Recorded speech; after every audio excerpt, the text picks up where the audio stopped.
Okay, welcome to Building Optimism, Increasing Resilience. Let's go ahead and get started. We have a lot to cover today. Because of time, I'm asking that you please save any questions until the end of the presentation. My name is Sarah Padelford, and I am the presenter for our workshop today. I'm counseling faculty for GCC. I teach career and personal development, professional resilience, and interpersonal communication courses. Dr. David Gerken will be our moderator today. He is counseling faculty for GCC and teaches career and personal development courses.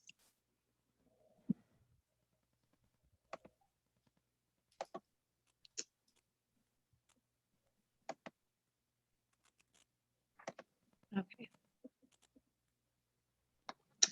Today, we will learn about academic resiliency, who Dr. Martin Seligman is, optimism and pessimism as explanatory styles, and finally, we will look at ways to change pessimistic thinking into optimistic thinking.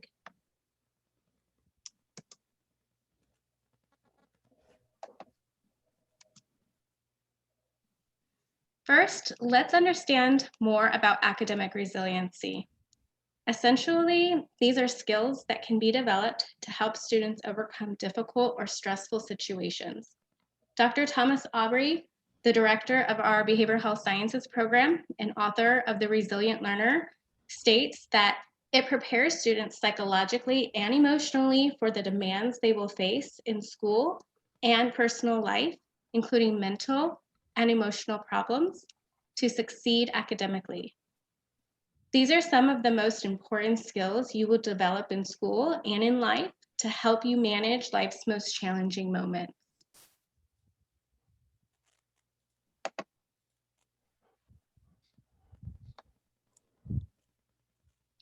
Furthermore, we know that academic resilience improves students' academic performance, increases completion rates, meaning students graduate and some transfer to the university as well, and it improves overall physical and mental health, all important factors for living a healthy and successful life.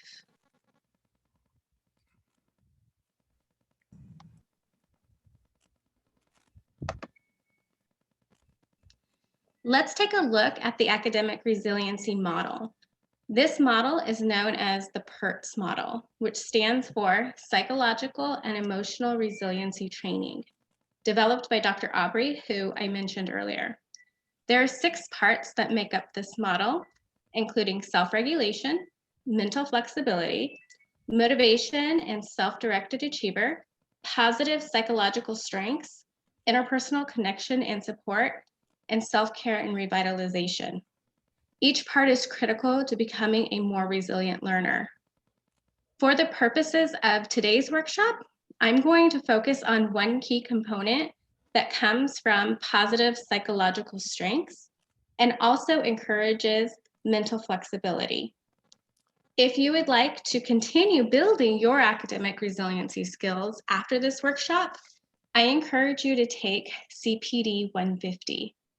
We also offer BHS 155, which trains students on professional resiliency skills. I'm happy to discuss your options with you sometime after the workshop.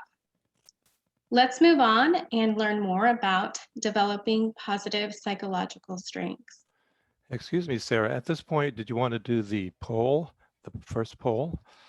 And that one is going to come in just 1 second. Oh, okay. There are many tools available to accomplish developing positive psychological strengths. One tool that research supports is known as cultivating optimism. Before we get into more details about optimism, I would like to introduce to you Dr. Martin Seligman, who's known as the father of positive psychology, and then we'll take that poll that Dr. Gerken referred to.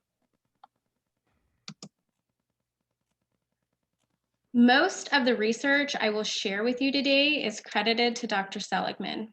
Dr. Seligman is an American psychologist who is known for his research and contributions to the field of positive psychology. and is often referred to as the father of positive psychology. He has written about 20 self-help books and over 250 articles using science to help others improve their lives. He focused much of his research on resilience, understanding the correlation between learned helplessness and depression, and optimism and pessimism as explanatory styles. Before we continue on, I'd like to hear from you all now. So we're going to take a poll to see how optimistic you think you are. And Dr. Gherkin is going to help us facilitate that. Okay, you should be seeing the poll now, so go ahead and make your choices. Good, I see you're making choices already. Excellent. Excellent.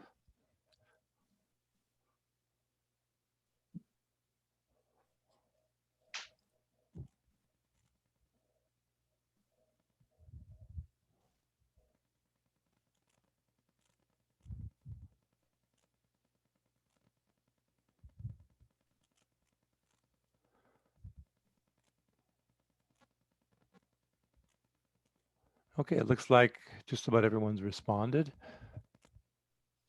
Nice. Now let's see if you can see the results now. Somebody in the chat, would you say, I can or I cannot see the results of the poll? Cannot. Okay, let's try this then. Now you should be able to see the results. Yes, okay, good. Thank you. So it looks like somewhat optimistic. 45% of you rated yourself as somewhat optimistic. 30% as very optimistic, and 20% as slightly optimistic. 5% not optimistic, and 0% unsure. So those are the results. Nice. Thank you all for participating in that. It looks like you all have an idea of where you are as far as optimism is concerned. And it looks like we've got a pretty good group here. So let's go ahead and continue on to learn more about optimism.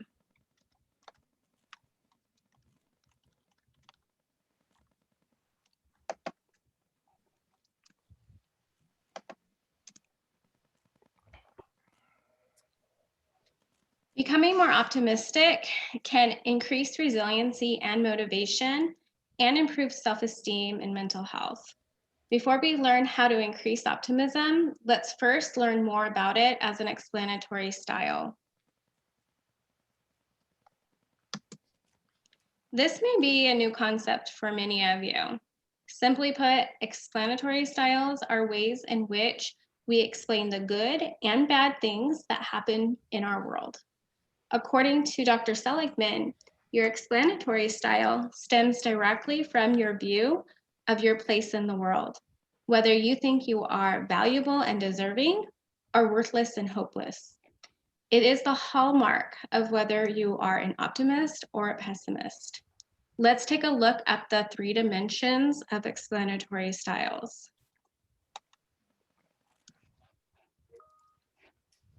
This chart will help you visualize the dimensions of optimistic and pessimistic explanatory styles. Permanence, pervasiveness, and personalization are the 3 dimensions that can be examined to identify whether a person has an optimistic or pessimistic style. There is also a formal assessment available for you to complete if you would like to get a better understanding of where you are as far as your style is concerned. If you would like information on this, please email me after the workshop and I will send it to you directly. Also note that there is a $10 fee to complete the formal assessment. Today, we are going to spend some time examining each one of these 3 dimensions. Permanence is the first dimension we will look at. Permanence as a dimension means that a person sees events that occur in their life as either permanent or temporary. A person who experiences a bad event in their life and views things as permanent will believe the event will last forever or a long time, and that bad events will continue to happen. On the contrary, a person who views situations as not being permanent will believe events are temporary. So when a bad event occurs in their life, they will believe that the event will pass soon and not last a long time. So let's take a look at a few examples.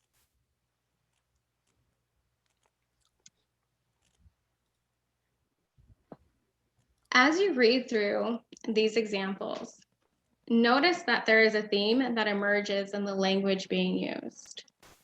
You may have noticed that the permanent examples use what is referred to as permanent language, always and never. Studying never works, or I'll never pass math, while temporary examples do not. Some subjects I struggle in, or my friend is in a bad mood. The language that we use impacts our understanding of the world, and it gives us an explanation for the events that happen in our lives. Let's practice. Cynthia, a nursing student, has struggled to keep up with her duties as a working mother and student. Lately, she has felt defeated and thinks, sometimes I want to quit when I feel tired and I see my grades suffering. In the chat box, please tell us if you think Cynthia is practicing permanent or temporary thinking. Dr. Gherkin will share your answers with us.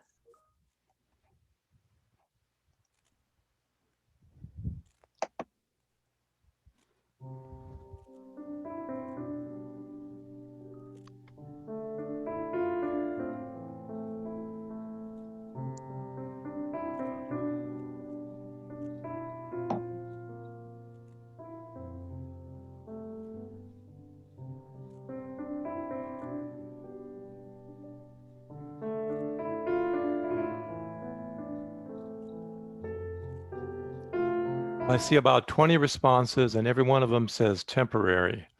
Nice, we've got a good group here. Yes, it is temporary.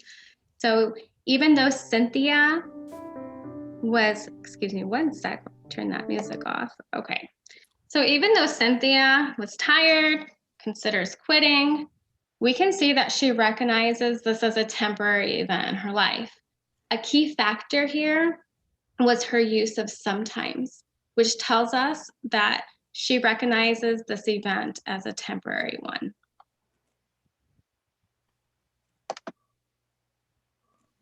People who view negative events in their life as permanent have a more pessimistic explanatory style, while those who, with a more temporary view, have a more optimistic style, as we saw with Cynthia's story.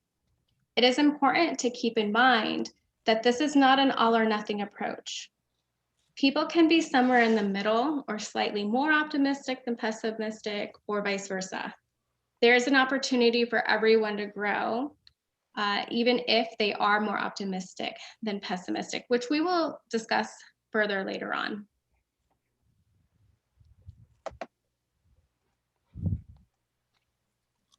Pervasiveness is the next dimension we will examine.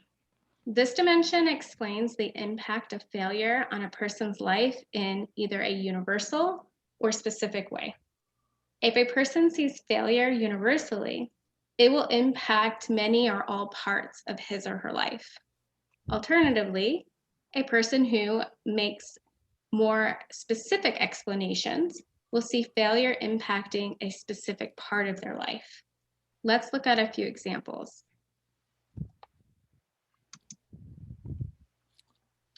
Notice here again the language used to describe each event. Universal language uses or implies all in each description. For example, all teachers are unfair, or books are useless. Instead, specific language limits it to one person or thing. For example, instead of all teachers are unfair, it reads Professor Smith is unfair. Instead of all books are useless, it identifies this book is useless. So let's go ahead and see if we can practice together again.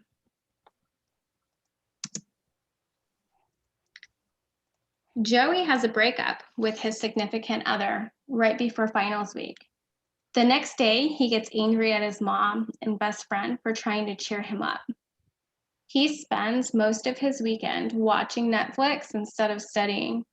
On Monday, he fails his final in history. In the chat box, answer the following question. Given the events that followed Joey's breakup, has Joey's breakup impacted his life in a universal or specific way?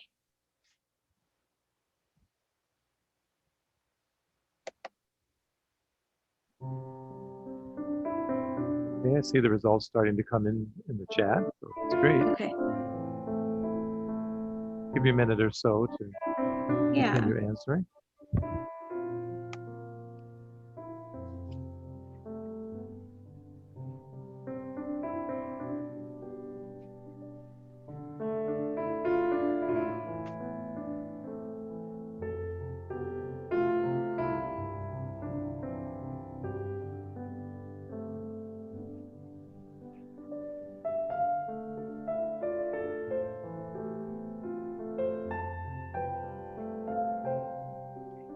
It looks like they've stopped coming in. And most of them have said universal, but several have said specific as well. Okay, so it looks like we've got a little bit of a mixed response here. For Joey, he is actually using a universal explanation for his failed relationship. And here's why. The relationship failure has spilled over and impacted his relationships with his family and friends. It also impacted his grades. Had his breakup only impacted his personal relationship with his significant other, instead of spilling over into other areas, it would have been more of a specific explanation. Good work, everyone.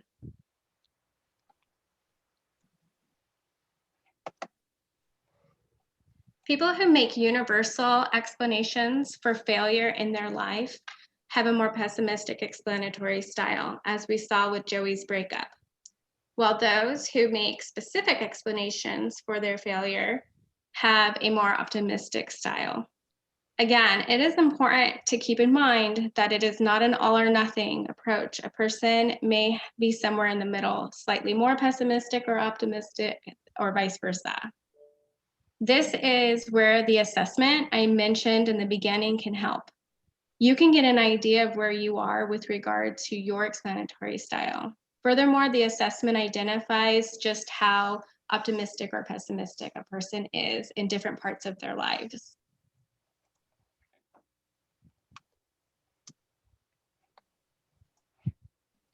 The last dimension is personalization. This dimension examines how you feel about yourself and the impact you have on your life. Do you believe you can create good things in your life, or that good things come from other people or circumstances, such as luck? People who believe they impact the things that happen to them internalize, while people who believe things come from other people or circumstances externalize. So let's take a look at a few examples.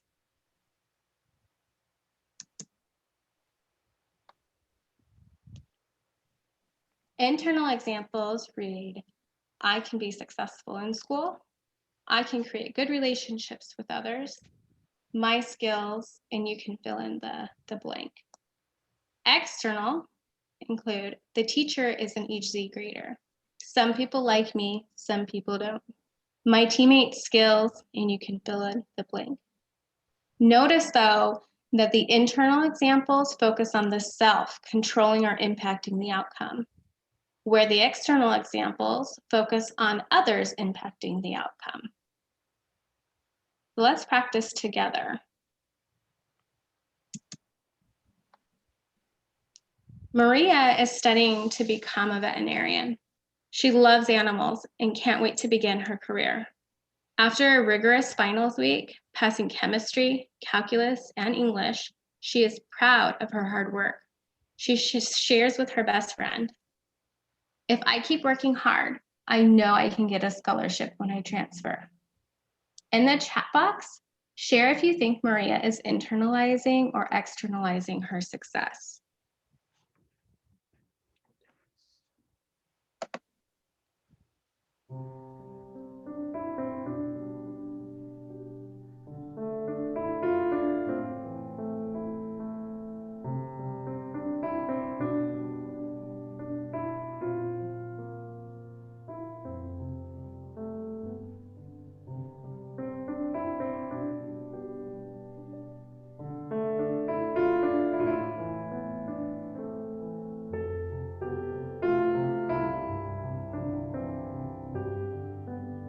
Well, they're really all over this one. Everyone says internalizing, and one of them added, her, in capital letters, her hard work will pay off. Yeah, that's a really great clue, right? You guys are right on point here. So she's absolutely internalizing her success. She's owning the passing grades that she received and all the hard work that she put into it. So she believes she can impact her future by working hard. Good work. Thank you for participating. So people who believe good things are caused externally have a more pessimistic explanatory style, where people who believe they cause good things in their lives have a more optimistic explanatory style. Maria displayed this in our last example. Remember, this is still not an all or nothing approach. A person can be somewhere in the middle, or slightly more optimistic or pessimistic, vice versa.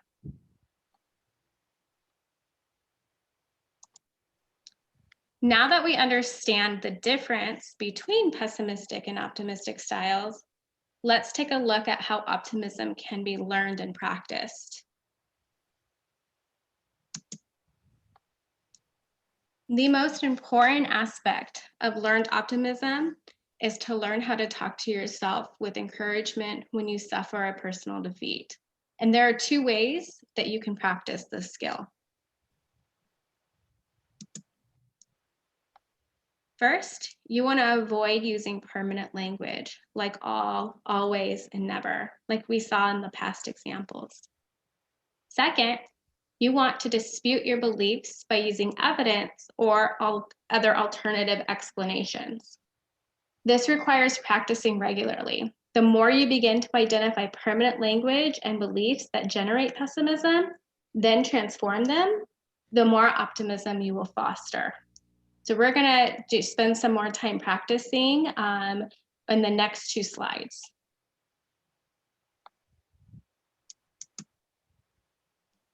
Sam is a biology major in his second semester. He has been dealing with family issues that have distracted him from his studies. He fails his second test in his first biology class. He thinks, I always get myself in these situations. I will never pass this biology class and I should switch my major altogether. Help Sam challenge his thinking. In the chat box, write a statement that disputes Sam's negative thinking. And think back to the last slide where we talked about avoiding permanent language and challenging beliefs. I'll give you a few more minutes, a little bit more time on this one. You need to think a little bit and write a little bit rather than just quick one-word answers. Yeah, great point, Dr. Kirkin.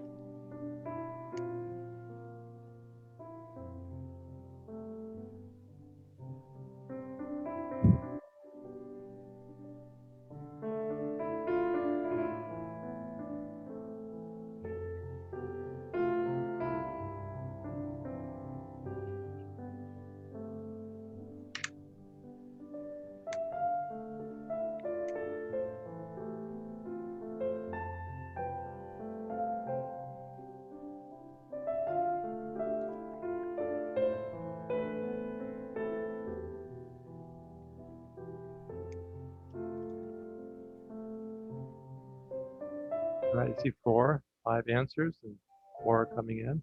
I'll give it a little more time.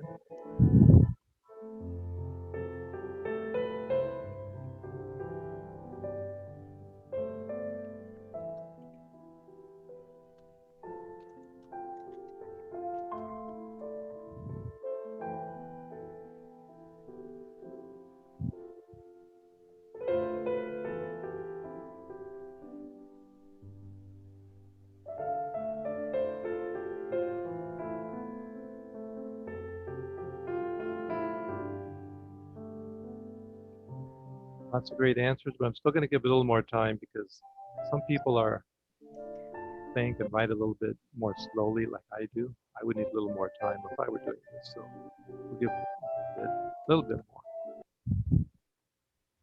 Yeah, and we have plenty of time, so that's absolutely understandable and makes sense.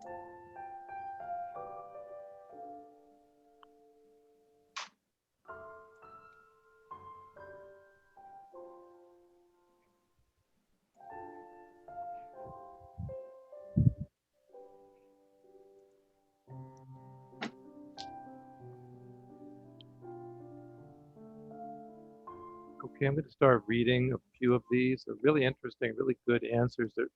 There are all 3 points of view: first person, second person, third person. For example, someone writes in the third person, once the family issue passed, he'll have more time to focus on his studies and his grades will improve afterwards. Another person answered in first person as though they were Sam. In order to pass biology, I need to focus on studying and ask the professor for extra assistance. If I put the work in, I will succeed.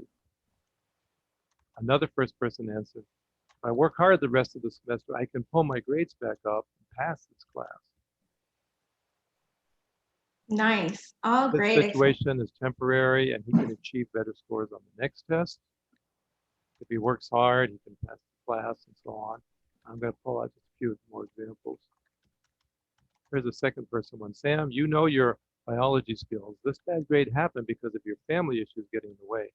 Continue to work hard, study, and put this effort forth, and you will do great. Focus on the little things and whatever makes you happy about the class and try to block out all the negativity. There's lots of them. I'll pick out just a few more. I'm going through a hard time right now at home, and it is affecting me at school, but I know that I love biology, and I chose this major for a reason. This too shall pass. Another person wrote a real practical response. I need to set aside time to study away from the distraction of family. There's lots of good ones. They're all good, but that's just a few I wanted to point out for you. Thank you, Dr. Kirkin. These are all wonderful, and thank you everyone for spending some time to put some good thought into challenging Sam's negative thinking. I heard give it more time, study, ask for help, work hard, it's temporary. What a great way to apply what we've been talking about today. Some offered encouragement, more effort, refocus. I also heard self-care in there, which is a part of the resiliency model. And I love that this too shall pass. So that's again reinforcing that this is temporary. Notice how these statements that everyone generated here created opportunity for change and instilled hope for the future as well. It transformed the worst that was happening for Sam into something more hopeful for him. So this transformed Sam's pessimistic explanatory style into a more optimistic one. Let's do one more together.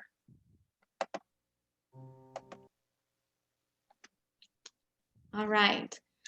Lydia is an English major in her 3rd semester of college. Her best friend and her had an argument. They left the conflict unresolved and are currently not speaking. Lydia thinks to herself, I never do anything right.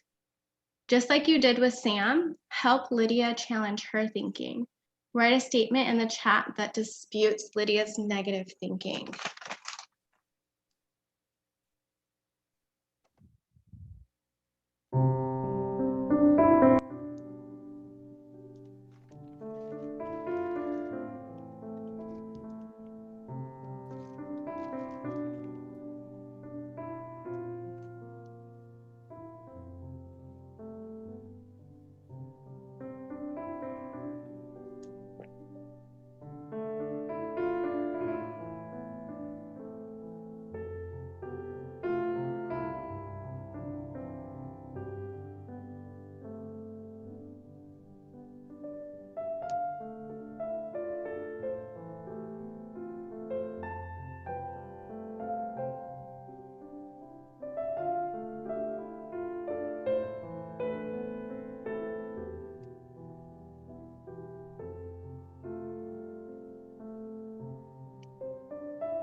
Great answers are coming in. Keep it up.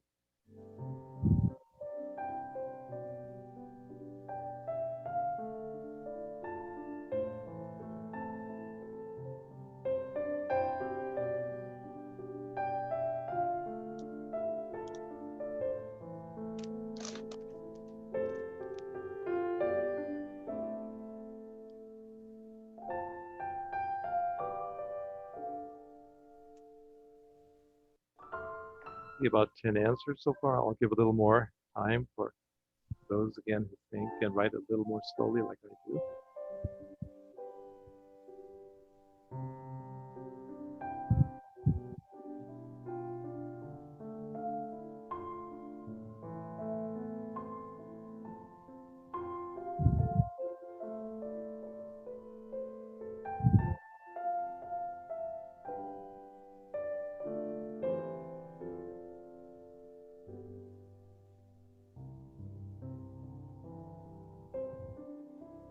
Good thoughtful response. I can tell you all are really thinking about this and reflecting on it and coming up with some great answers. Give about 30 more seconds for those who may still be thinking and writing.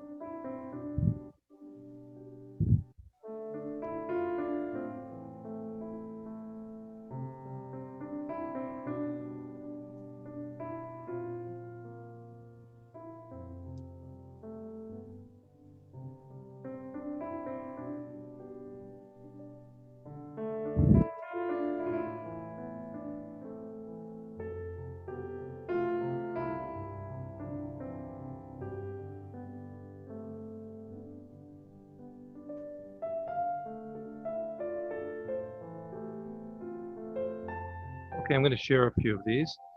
If I can change my perception and thought of the situation to understand her way, I can better find a way to resolve the issue without putting myself down. Here's another. Lydia is projecting her feelings of negativity and heartbreak from her friend to universally apply to all facets of her life, which is untrue. Her relationship with her friend has no bearing on her overall performance as a person.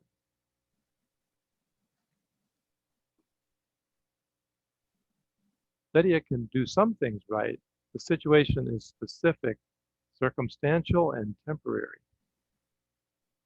Here's a first person response speaking as though she were Lydia. I'm so disappointed that I had this fight with my best friend. We've been friends forever. I'm sure we can fix this and work it out if I just apologize and stop focusing on what I did wrong and rather on how to fix this. There's several that talk about fixing it, talking with her friend, coming to a mutually agreeable solution. Instead of thinking I never do anything right, think more like sometimes I make mistakes and I can fix them to help resolve the issue.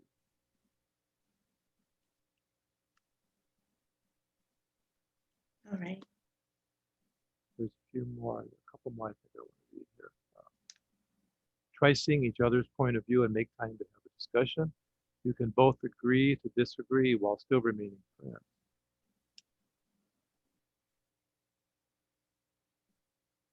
And there's several about talking it out. It's okay to disagree, but don't end the relationship. Key word is never do anything right, which expresses pervasiveness. I think that comes from someone who read or maybe even wrote the textbook. There's one that says, we can ask people who know more than us. It's okay to disagree, but you can reach a middle ground where your friendship does not suffer. The middle ground will allow both your feelings to be validated, so not one person is right or wrong. Nice. Thank you, Dr. Kirkin. Were there any others that you wanted to read? I think that's enough, but I think it gets the gist of it. Yeah, I agree. Such great responses, you guys. I heard wonderful things here. So changing perception, that she's projecting universally and that it's temporary. That's a great way to apply what we've been talking about today. Again, sometimes temporary. I also heard conflict resolution and having effective communication skills to maintenance the relationship. agree to disagree, and then giving some mutual validation. So again, great conflict resolution, and it reinforces that events can be temporary because we all experience challenges in our relationships and in life. Our perception of these events impacts how we think, feel, and behave. Realizing that negative events can be temporary and impact a small part of our life instead of all parts helps to build optimism. Excellent work.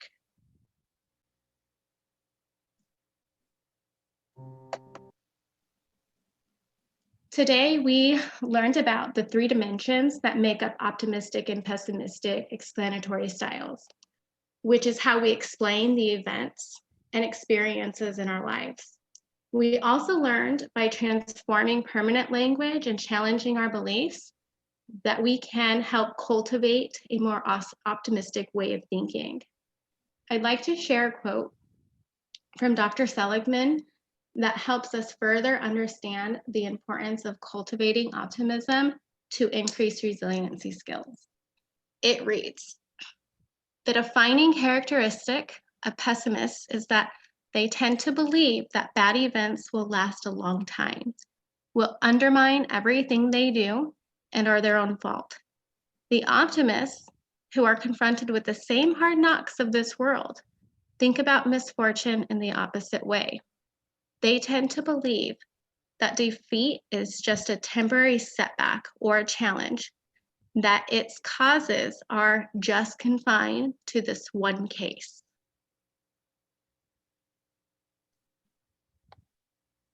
Let's take one more poll to compare your level of optimism from the beginning of today's workshop to now. And Dr. Gerken is going to help facilitate that. So given what you have learned today, how would you rate your level of optimism now? Okay, they're coming in fast and furious. I see. That's great. Yeah, wonderful.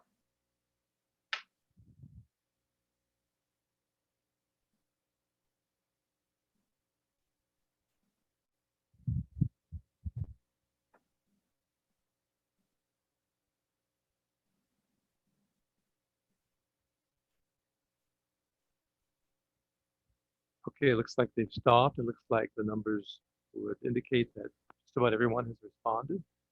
So we'll look at the responses here. A few more are trickling in. That's good. The highest again is somewhat optimistic, 38%.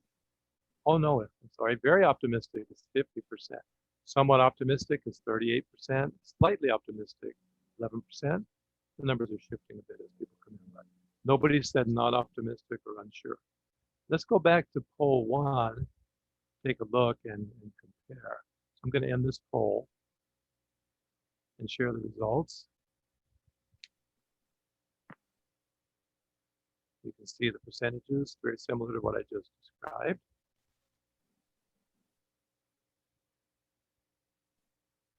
All right. I'm going to go take a look at poll 1 so we can compare. Here's poll 1. I'll share it with you. So poll 1, the greatest amount if you said you were somewhat optimistic at 45%, followed by 30% very optimistic, 20% slightly optimistic, and 5% not optimistic. Now let's go back to poll 2.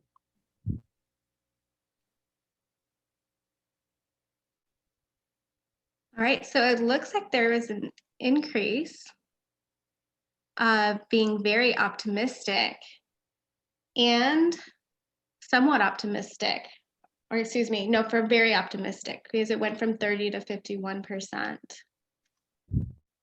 Big jump. Yeah. So if you rated yourself higher, you gain some awareness for your level of optimism.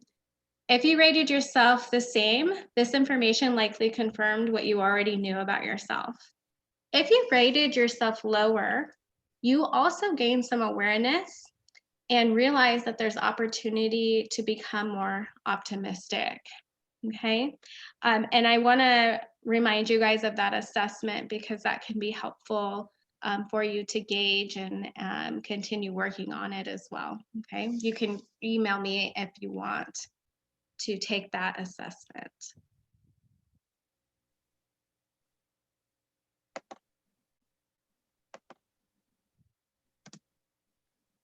All right. So if you are interested in learning more strategies for increasing your academic resiliency skills, please consider taking CPD 150. BHS 155, you can also consider. It's a professional resiliency course that we offer. And if you have questions or you're not sure, you just want to talk about it a little bit more, please feel free to reach out to me. This is my email here, sarah.padelford@gccaz.edu. And we are going to also include a PDF copy of this presentation in the chat box. You do need to download that before you leave the workshop today if you'd like a copy of it. And that way you'll have all this information, including my contact.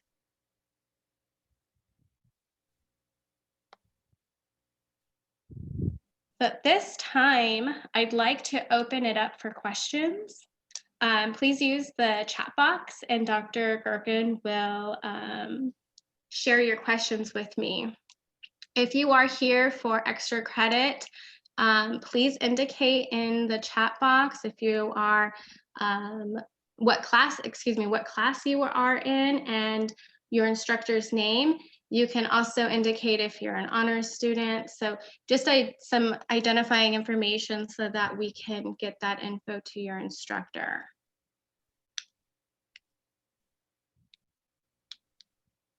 And you don't need to put your name. That's correct, Dr. Gerken? Right, your name comes in automatically. If somebody just said, I'm an honor student, I need a free choice point, that's good. If you have a particular instructor in the honors class and you know the instructor's name, that's helpful too to get that in there so you get your points. Some of you are putting in the professor's name, that's good.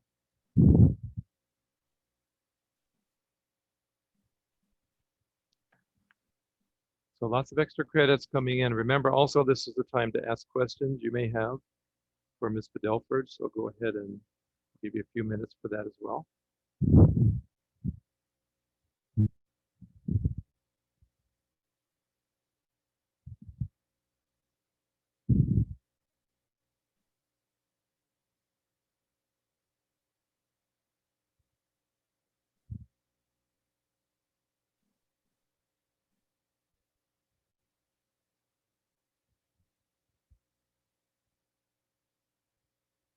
Okay, I see someone that posted extra credit and said, but I do have some questions, so go ahead and write those questions in the chat.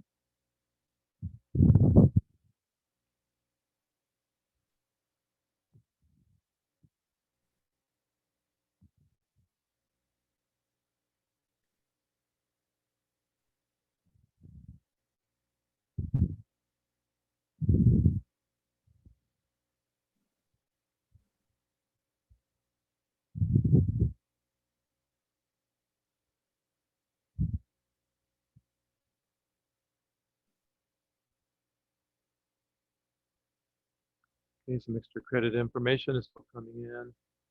Do not see any questions yet, so I'll give you a little bit more time to see if you have some questions.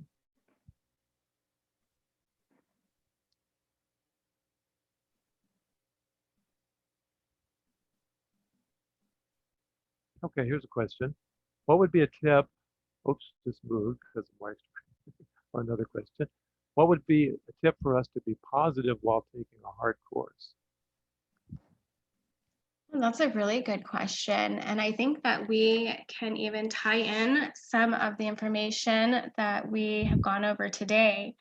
So when we think about tackling a challenge, we can look at how it is temporary. And so we can change our way of thinking about something. This is a really hard course, but I'm going to work hard to overcome this challenge. I'm capable. So some positive self-talk. And as I'm answering this, I'm even thinking about the power of positive affirmations. Writing yourself a positive affirmation that maybe you post in your mirror or in your car, or you have an alert on your cell phone. that just reinforces your abilities to be successful and work through the challenge and complete the course successfully and use your resources. The counselors in the counseling department at GCC, we help with academic, career, and personal struggles that students have. We have tutoring on campus. You can do study groups. So utilizing those resources and focusing on that positive self-talk, that's a really good way to help yourself through those difficult courses.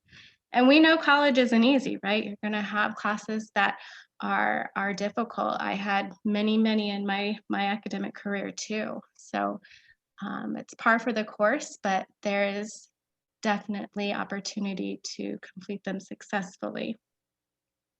Thank you for that question. The next question says, is there an exit ticket? And I think she may mean like a ticket out, or when is it over? So how do I know that I've completed it? So I'll say that after the questions, there's a one thing I learned slide where you're going to be asked to give a response. And then I will be posting the slides for those who want a copy of all of the slides that we covered today, PowerPoint slides. So that's kind of the exit ticket, I guess. Another question says, I'm a recovering alcoholic almost a year now. Congratulations. I put myself in school, but somewhere along the way, I slowly felt drained. I didn't hear the last part of that. I'm sorry. I put myself in school, but some way along the way, I slowly felt drained. Felt drained.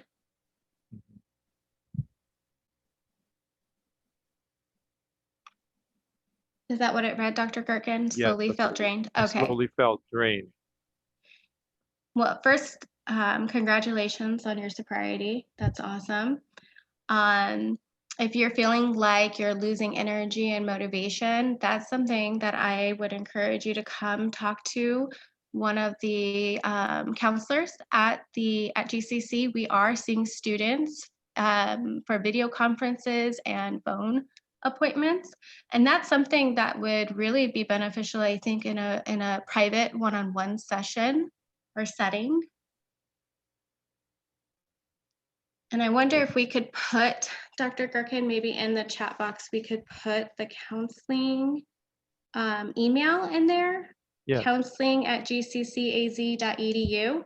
You can email that email and request an appointment with a counselor. We would love to help anyone who is finding themselves at a loss of motivation in school. Okay, that is in there. The same person wrote later that at first I was very optimistic and motivated, but I got stuck. I'm getting all the help, especially from the teachers. My positive self-talk is not good.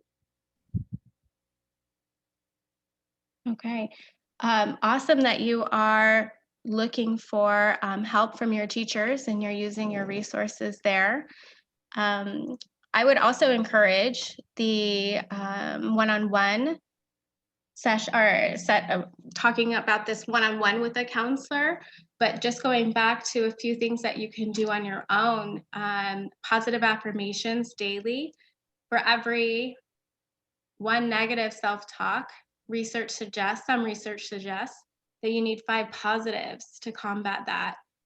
So the more you practice doing positive self-affirmations and self-talk regularly every day, then the more successful you will be at transforming your thinking. And sometimes it can be helpful to discuss that again. So please feel free to email that counseling@gccaz if you'd like to .edu to request an appointment. We've got several people asking about the slides. I'm going to be posting the slides in just a couple of minutes. We've got a couple more questions, and we'll finish those questions first. One says, have you noticed any connection between levels of optimism and student success? That's a really great question. That's actually something that myself and a few other instructors are collecting data on. And it's directly tied to resiliency and the resiliency model that we talked about. So those numbers are coming, but we do have data that suggests that there is a positive between resiliency. So the more higher academic resiliency skills the students have, the more successful they are in college. So there is research there. And then we are collecting more data at GCC for some of the classes we're teaching. So when we tie optimism into resiliency from that perspective, yes, there is a positive correlation there. Good question. Excuse me. Someone asked about when is the last day to sign up for spring 2021 classes? And I assume that's as usual. It would be the day before classes begin in January. But I would highly recommend you do it as soon as possible to give yourself a chance to get days and times you might want in particular classes you might need for your major. As you get to that last week before classes start in January, early to mid-January, there's often not as many classes available. Some of the more needed classes for majors are often full at that point. So, and you may have not the best time if you want your classes together. You may not have the best schedule either if you wait. Yeah, the sooner the better. Okay, a couple more questions before I post the slides. Do you think keeping a journal is helpful? For some people, it absolutely is. Yeah. And the science behind journaling is that it helps us gain more self-awareness. So for some people, journaling is highly effective. Okay, do we need to do anything extra for honors credit, like sign a paper or take a photo, or is this automatically applied? So I'm going to email instructors based on what you guys wrote in the chat to notify them that you attended the workshop today. And then your instructors will need to apply whatever it is that needs to be applied. So hopefully you know your instructor's name and can put it in the chat. If you don't, just put honors program. We'll send it to the honors program staff, and hopefully they can get it to the right instructor. Okay, another student asked, how do we get connected with an advisor for class scheduling? You're going to want to email the enrollment center or call the enrollment center, and you can make an appointment with an advisor that way.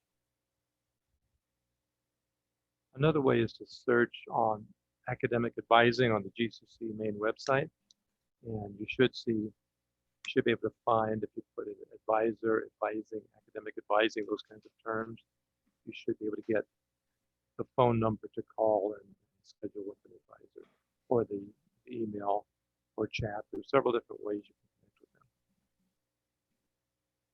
with them. Okay, that looks like all the questions. All right, wonderful, great questions, you guys. We only have a few minutes left, so I would like to hear from you as far as what you learned today, or what is one thing you will do differently. So you can answer one or both of these questions, it's up to you, but I'd just like to hear some feedback.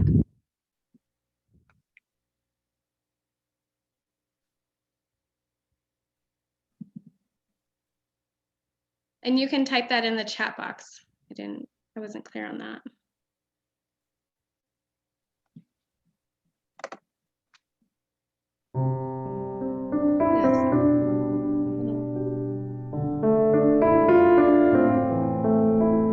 That one got a little louder.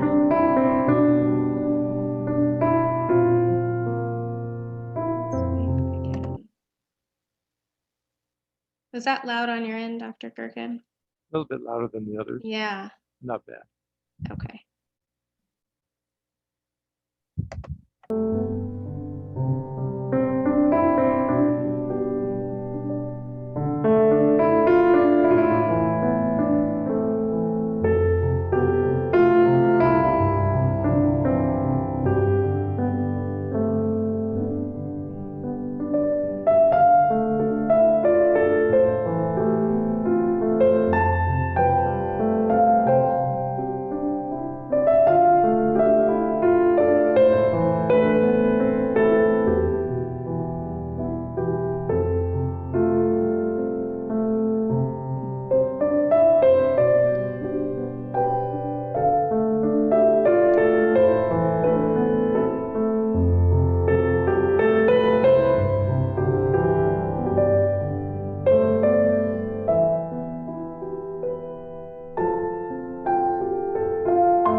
Still see more coming in.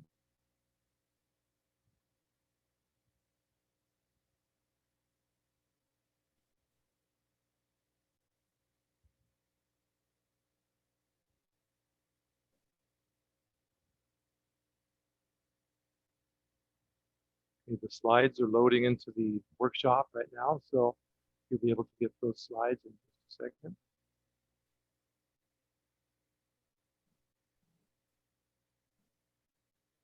Okay, let me read some of the questions. You should see the slides appearing in the chat in just a minute. I'm sorry, not questions, but some of the responses.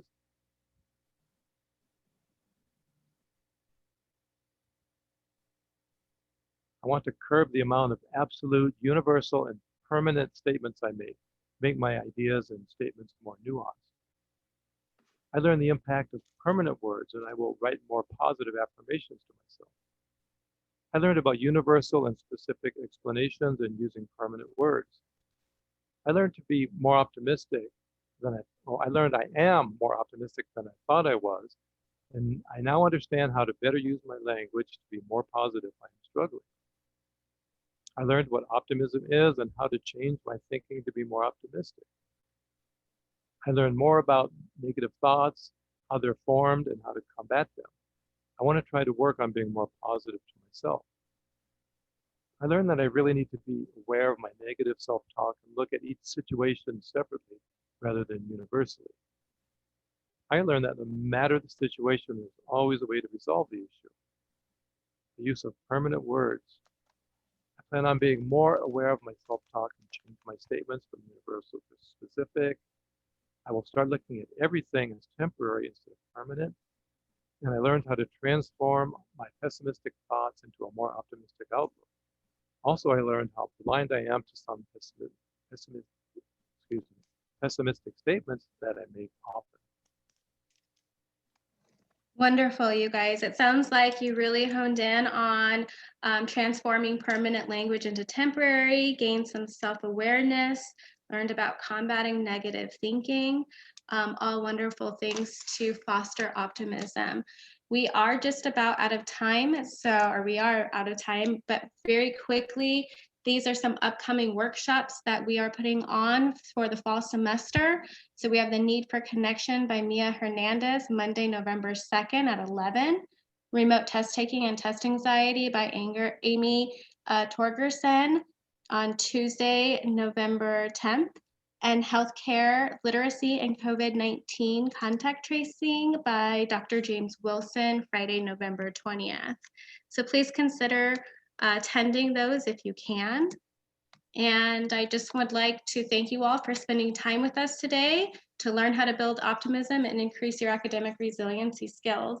I'd also like to thank Dr. Gherkin for being our moderator today. Have a wonderful day and great rest of your semester. Thank you.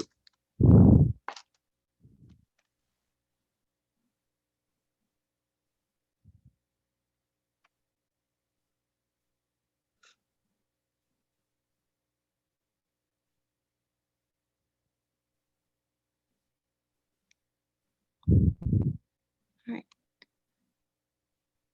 Should I stop sharing my screen at this point? Yes. Okay. We've got a few participants left. Most have logged out. There's 9 now.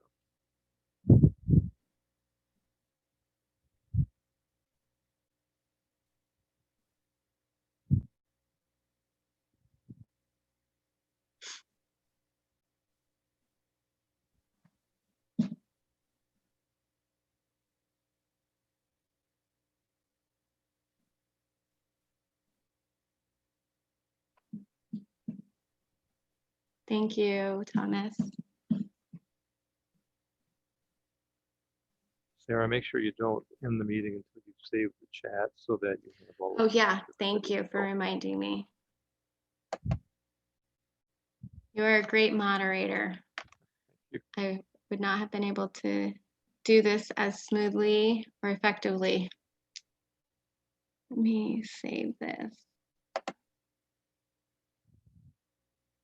And I can maybe move it to my desktop here.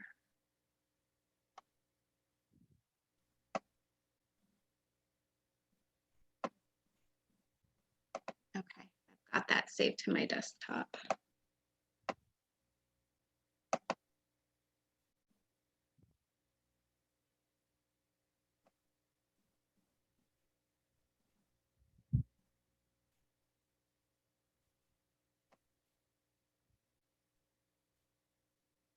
Okay.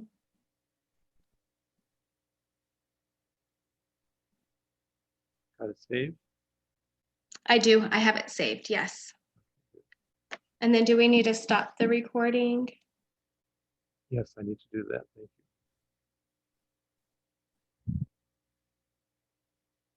Can you do that because I'm out of Yeah, that I'm screen? looking to see how to do it. Yeah. Should be right Okay. at the bottom.